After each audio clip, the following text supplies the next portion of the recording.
Mom, are you okay? What do you mean? I am your daughter. I tried to ignore the signs, told myself I was wrong. But after 16 years, do you really think I wouldn't recognize my own daughter? Now I'll ask you one last time, or you will be answering to the police. Where is Macy? Okay, I really thought you wouldn't be able to tell the difference. Let me explain. We woke up early, on our last day in Kahaya. We rented a boat cause Macy wanted to see the deserted island. I took the driver's seat, because I've sailed before. It was a quiet sail. Things were still pretty frosty between us. I hoped we could sort things out when we got to the island. After a little while, we reached the island.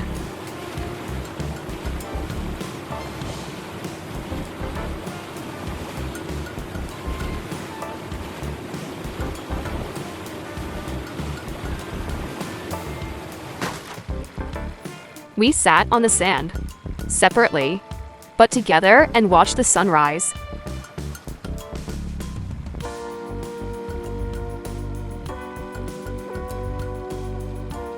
We built a fire, sat by it, and then we decided to have a serious talk.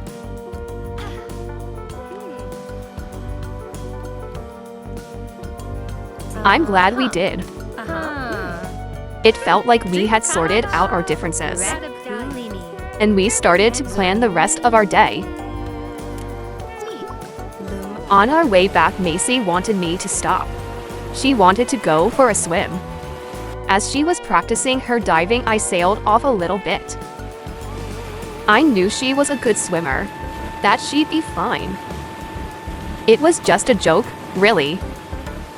I watched her come up to the surface and start swimming towards the boat. When she reached it, I thought she would just climb on board and call me an idiot. But she didn't. She didn't find it funny. She was angry. Real angry. And she refused to get back on the boat. Said she was swimming to shore. I called out to stop her, but she wouldn't. And then it happened so fast. Out of nowhere. A shark. And then she was gone. I can't remember how I got back to shore. I was devastated. I don't think it sunk in till I had got back to our room. Then I broke down.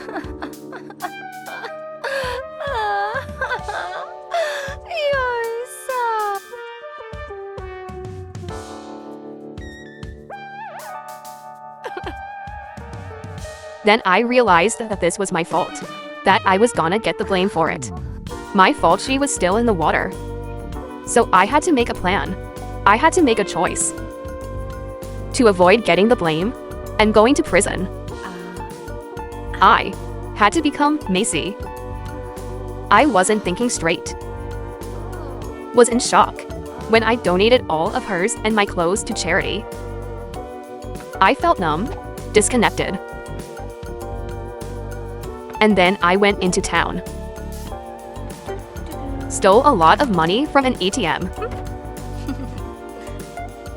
And then I walked into the clothes store and bought all new clothes. Not in my usual style, but in Macy's. I knew I couldn't dress like myself if I was to become her. Then I went back to the lodgings and showered. I cried in that shower. I knew what I was doing was wrong, but prison terrified me. My next job was to scrub off all of my makeup. Macy never really liked it. Then I got dressed in some of the new clothes and left to catch the plane back here. It felt wrong to be leaving without her. So I distracted myself by practicing her voice, her mannerisms as I walked to the water taxi. By the time the plane landed in Bliss Bay, I could speak. Just like her. I am so sorry.